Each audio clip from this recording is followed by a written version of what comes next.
know how to do it or you don't.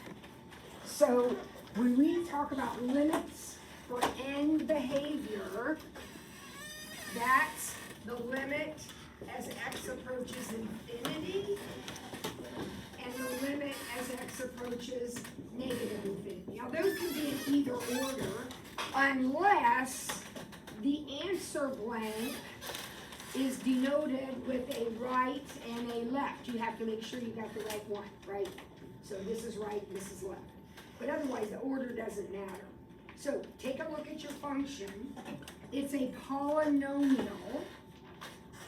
What do you know about odd degree polynomials? This would be a no calculator question. This quiz is a no calculator quiz. What do you know about odd degree polynomials? And behaviors are opposite. And the normal, the regular, the positive is down, up. But when you stick a negative out in front of it, it's going to go from up to down, right? So it's going to look like that. So on the right, our end behavior is negative infinity, and on the left it is positive infinity. All right? So I know that's easy. I just want to make sure we're not screwing up the notation, because this isn't enough. You have to have the correct notation.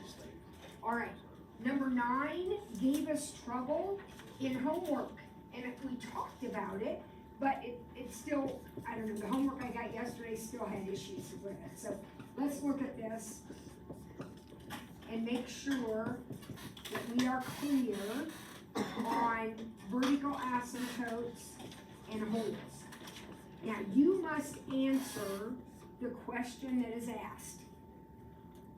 So sometimes I know it says, what are the x values for all the asymptotes, what are the x values for the holes? That is not what this says.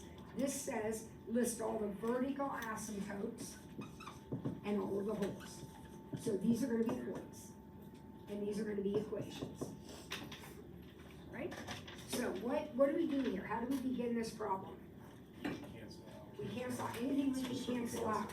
Now, the act of canceling the x minus 4 does not produce a hole because it's an asymptote. So you have a vertical asymptote at 4. The act of canceling the x minus 1 does produce a hole because you can plug 1 in. See, you don't have a problem. You can plug 1 in and you're going to get, if you plug 1 in, you're going to get 0. So that hole is at 1, 0. Now what about that? Nothing cancels there at all. So what's that? Another vertical asymptote. So for the holes, if it's like to the degree of 2, you can only do it for number 1, like the number 1. Like You can only cancel out 1. Okay. Yes. Yes. Unless, I mean, obviously, only if there were 2 on the bottom and 2 on the top, then it would both cancel. Okay. But yeah, you can only cancel out however many you have to cancel out. So there's only 1 on the bottom, so I'm not going to be able to cancel 1. Okay?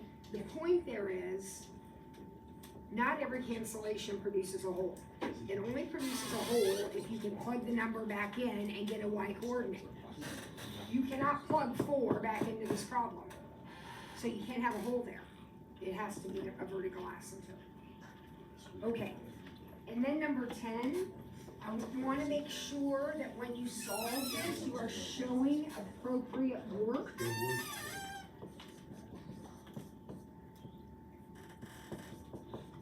Again, none of these are hard problems at all. These are not difficult. I just want to make sure that you're not missing the dumb stuff. You want to get credit for knowing how to do the problem. You just have to show what you're doing. So what would you suggest maybe we do first here? Factor the bottom.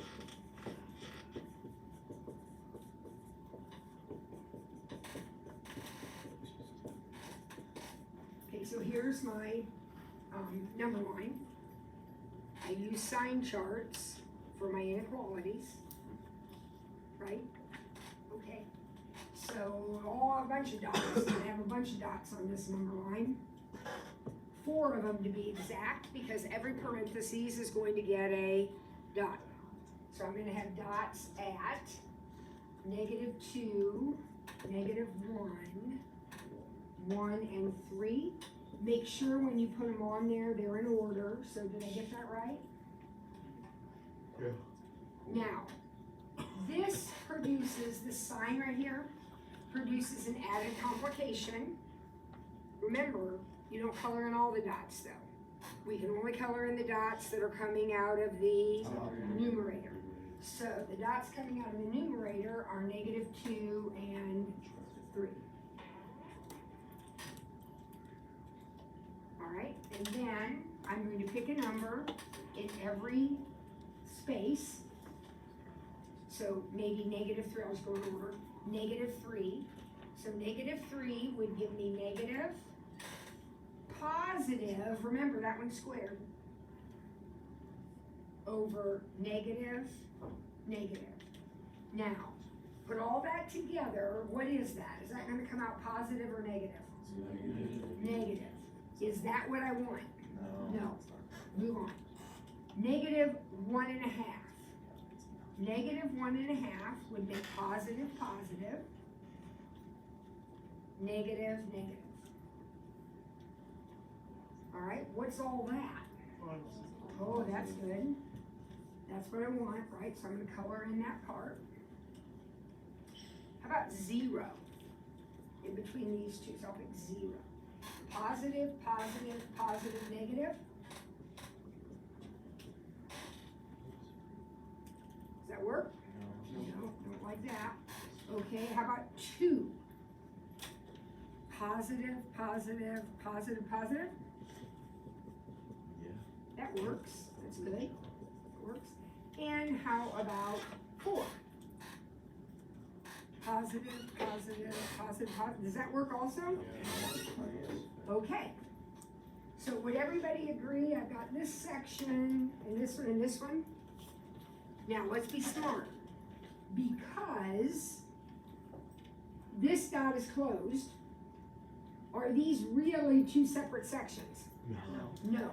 So when I write that, it's going to be 1 to infinity. Now, if that dot were open, then would it be 2 separate sections? Yeah. Yes. So you gotta pay attention. Okay, and what's over here? Just -2, -1. And there's the answer, right? Are those, You can do that. those like the -2 and the -1, are those the brackets? We need the brackets. Oh, Negative -2 two is, is yeah, bracket. thank you. That is a bracket, yeah. -1 is not, because it's a dot, that one's close in. And had I used a 3, it would also be bracket. Okay? All right. And then the only other one that I wanted to be sure, oh no, there was one more somewhere, true and false, I don't know what that. I wanna make sure you can do these big rational functions, because there's a lot of pieces to that problem. And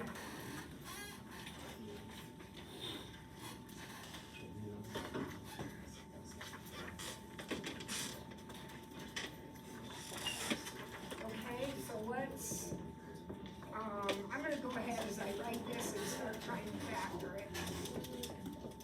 Can everybody factor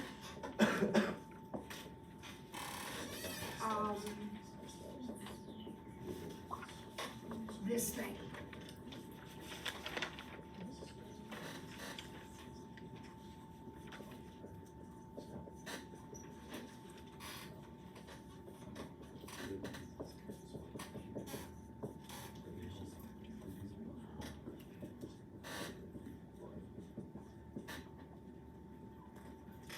Can everybody get it factored? I hope, because if you can't, we're in trouble, because it all hinges on the factors.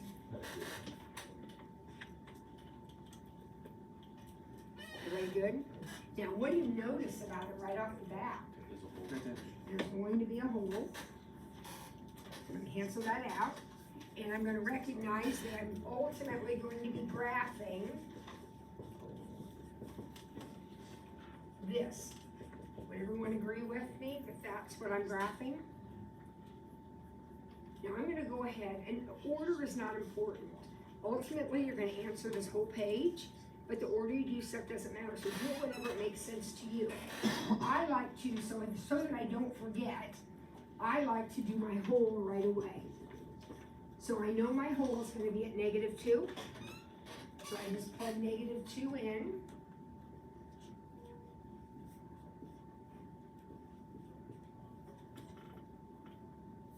Did you get 16?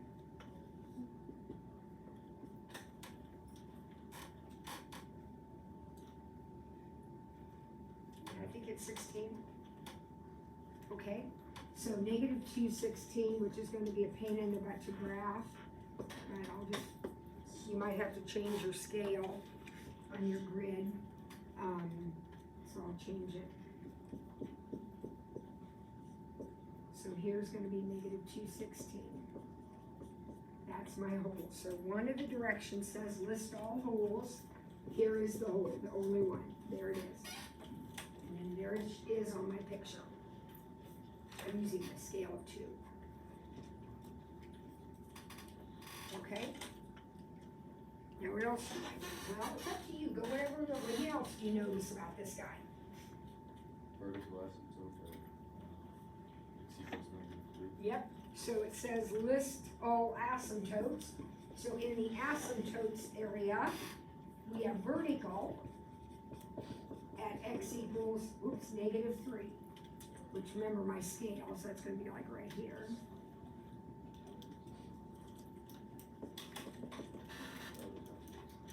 Okay. What else do you notice about it?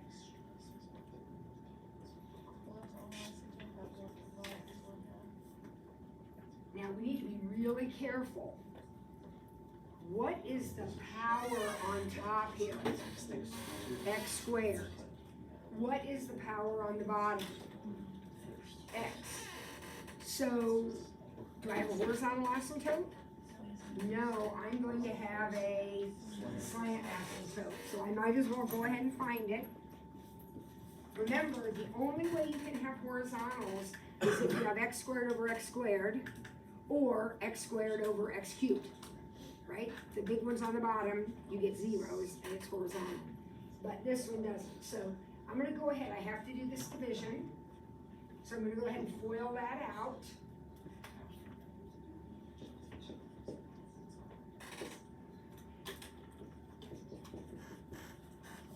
And this is 2x plus 6.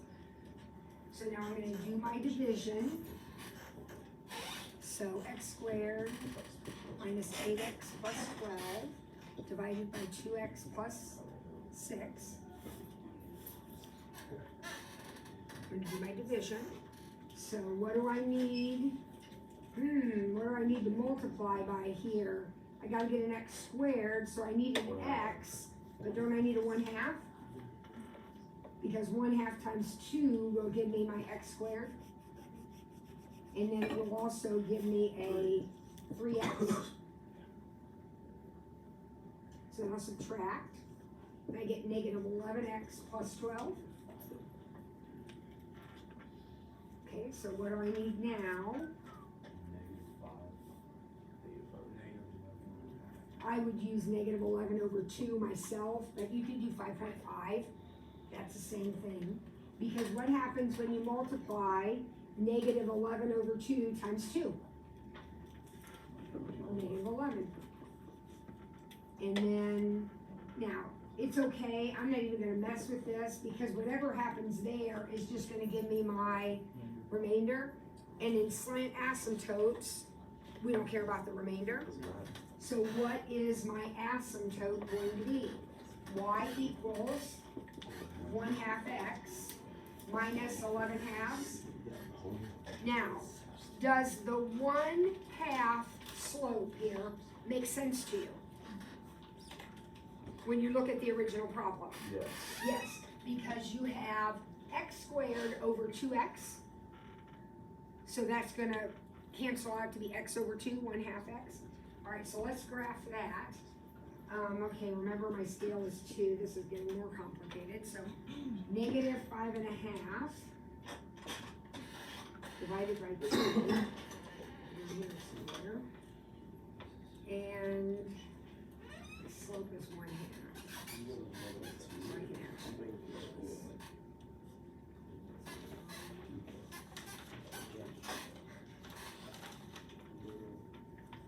This is getting very, very messy.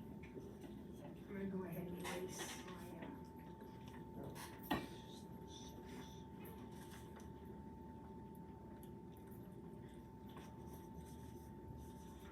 that should curve. I don't know, those two lines, there we go. Okay. Alright, I'm gonna go ahead and erase my division here. What else do I have to put in my picture? Do I have everything now? I've got my asymptotes. That was a question I had to answer. I got my holes. Ooh, what am I missing? My intercepts. Okay, let's go back to the factored form of our numerator. Where do we have intercepts? At 2 and 6. I gotta be careful here because he has to be here. 6.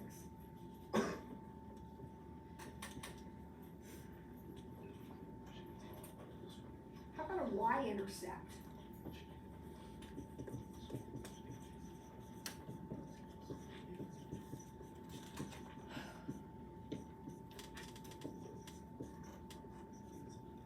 What's my y-intercept going to be?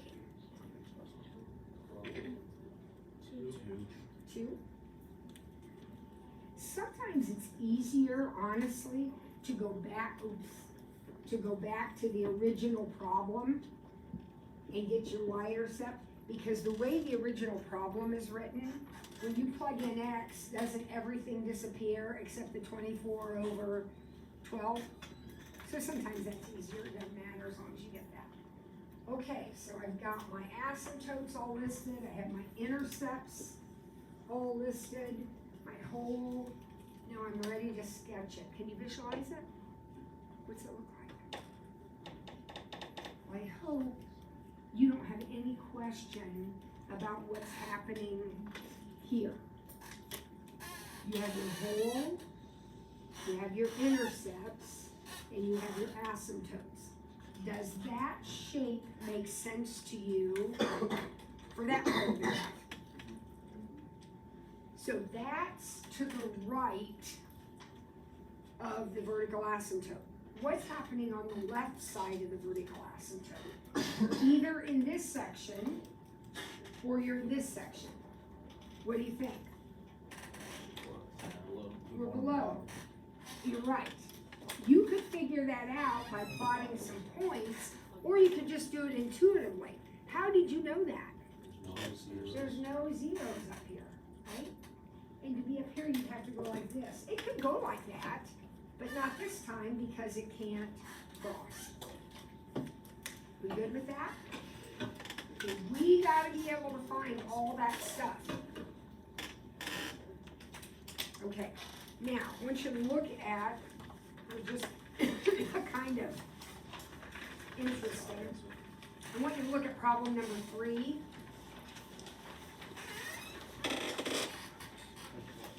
And it is, there's a bunch of true and false there. There's one of these on your test too. There's 2 of them on the review sheet. There's a bunch of true and false. Okay, so G, I want you to look at the one, I don't know. It says G is increasing on the interval negative 3.149 to 5.186. Okay? What is wrong with that? Why is that false? What's wrong with it? Carrie? Those are Y values. And when we talk about things increasing or decreasing, we are talking always X intervals. Always X intervals. Everybody got it? So don't be tricked by that kind of stuff. Okay, and then the last one. The average rate of change on G on equal length subintervals of 0 to 3.5 is decreasing. Do you think that's true or false? Why? Ah, my son, I love you. He said, because it's concave down.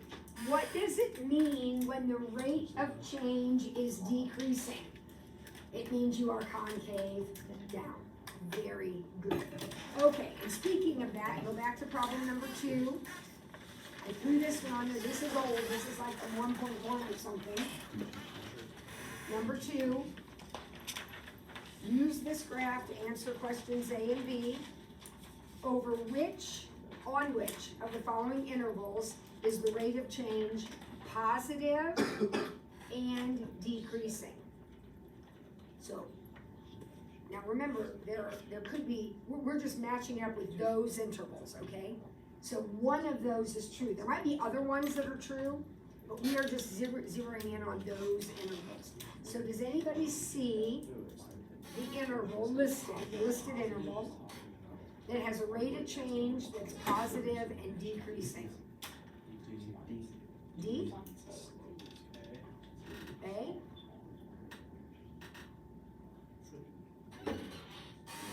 Okay, so if the rate of change is positive, what does that mean? Slope is positive, which means the curve is going up. Okay, if it's decreasing, that means it's concave down. So you need to find one of these intervals. So somebody said A. Let's just check it. From, remember, -1 to 2, those are x values. From -1 to 2, is that thing concave down? No, so we're gonna throw A out, it's not A. All right, let's look at D. From 5 to 8, is the curve, first of all, is it concave down? Yep. And is it, what, increasing? No? Yes. Is it going up? Yes. Now, let's look at B. B is 3 to 4. 3 to 4 is decreasing, so we're gonna throw that one out right away. How about 4 to 5? What's happening in 4 and 5? It's concave up, so it's got to be letter D. All right, how about problem B? We're decreasing and concave up. So we are looking for intervals where the curve is going down, but it's also concave up. You may see one of those.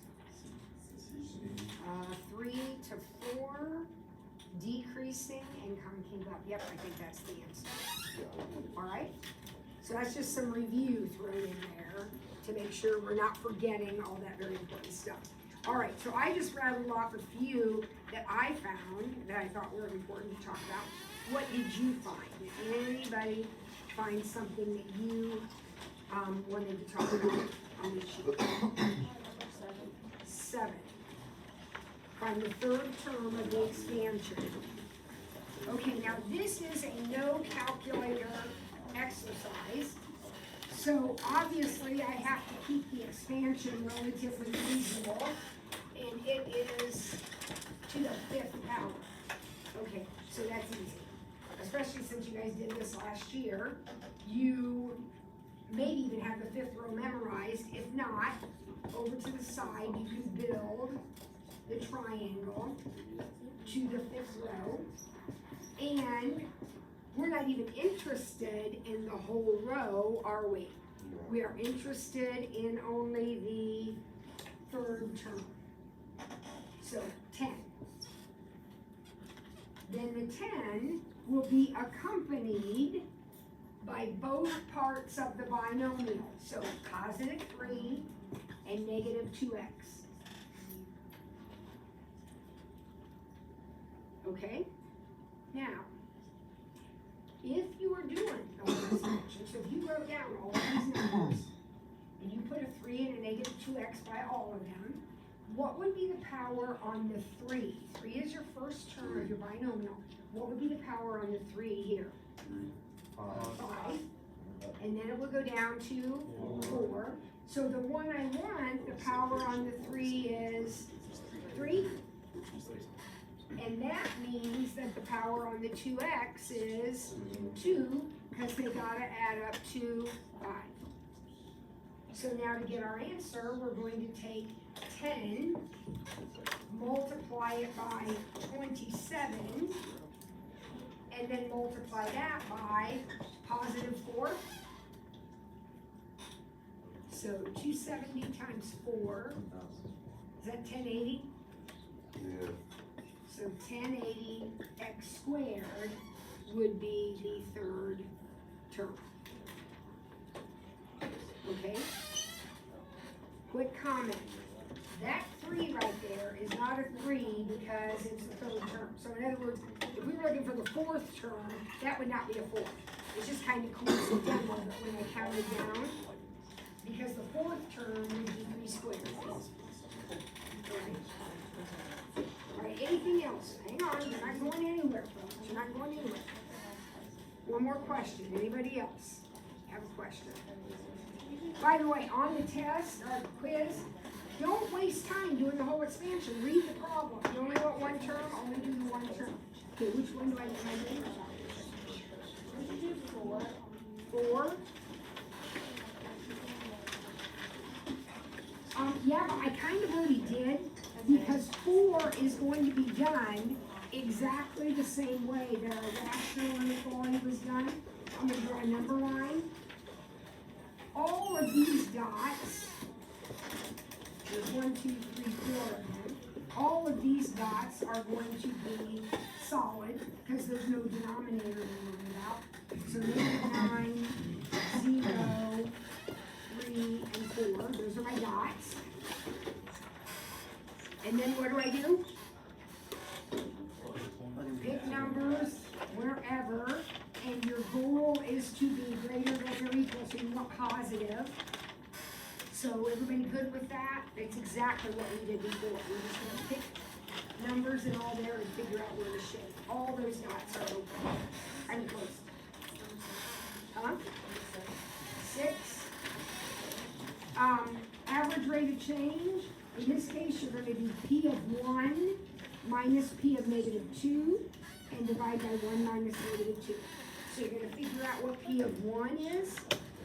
You're going to figure out what P of -2 is. You're going to subtract them.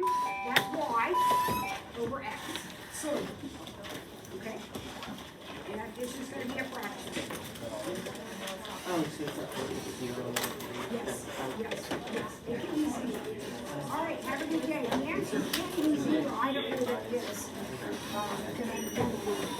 It could be 0. Bryce, average rate of change.